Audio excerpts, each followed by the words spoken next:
Hey guys, it's Anthony of the Rag Company, and if you're watching this video, you're probably wondering what the difference is between short-term and long-term spray sealants.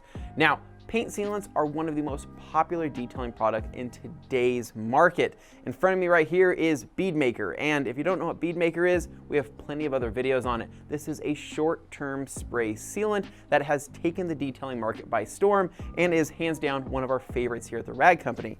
Next to that is Optiseal by Optimum Polymer Technologies, a very long-term spray sealant that's very easy to use and has been around for many, many years. Now, what's the difference between these two products?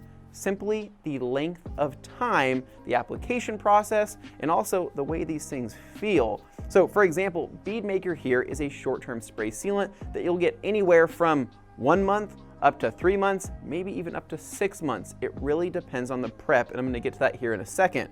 Whereas Optiseal, for example, is gonna get you anywhere from 6 months to 9 months worth of protection. So is more better? Well, maybe not necessarily.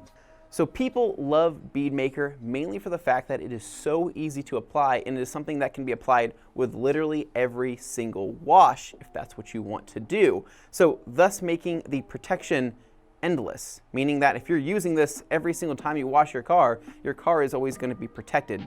Does that make sense? So what people like about Bead Maker is that it's extremely slick.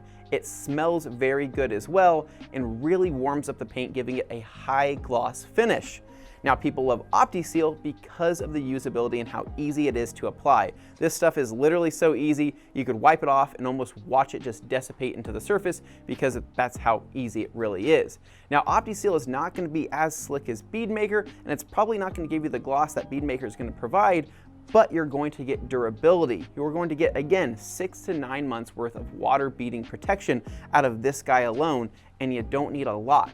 Literally 1 to 2 sprays per panel will cover the entire thing and protect that vehicle. So this bottle right here will literally do hundreds of vehicles. Whereas this guy, you're gonna apply a lot more of this product. You are gonna literally soak a panel in Bead Maker during the application process, but thus giving you a very slick, very smooth, and very high gloss shine.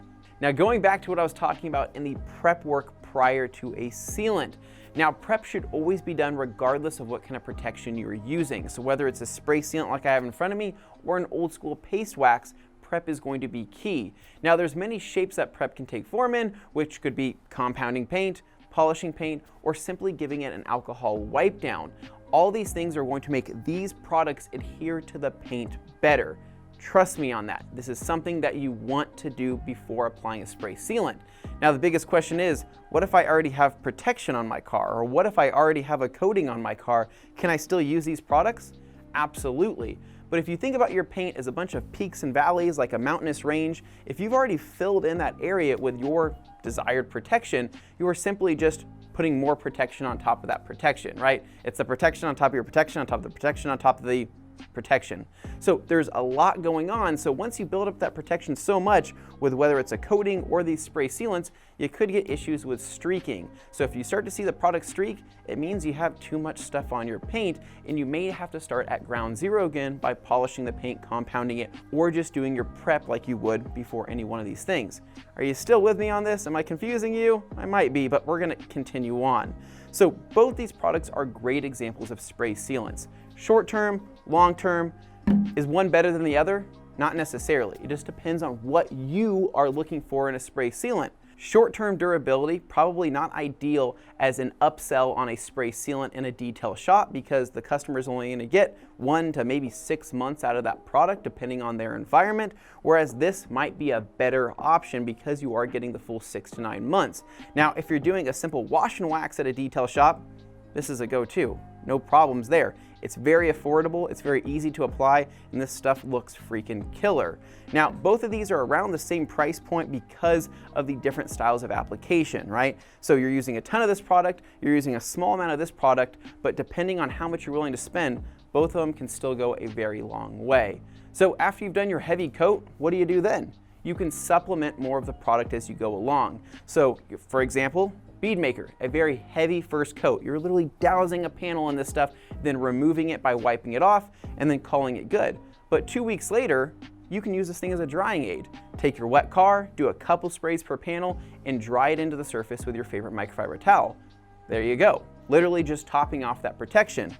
Same thing with this. You can do the same exact concept with Optiseal, but you're topping off a longer term protection that may not be necessary. So this might be better topping with this, if that makes sense.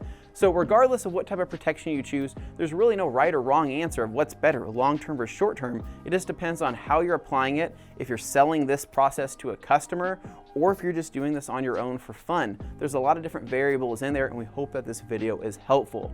So hopefully that is the information that you wanted to know about short-term versus long-term paint spray sealants.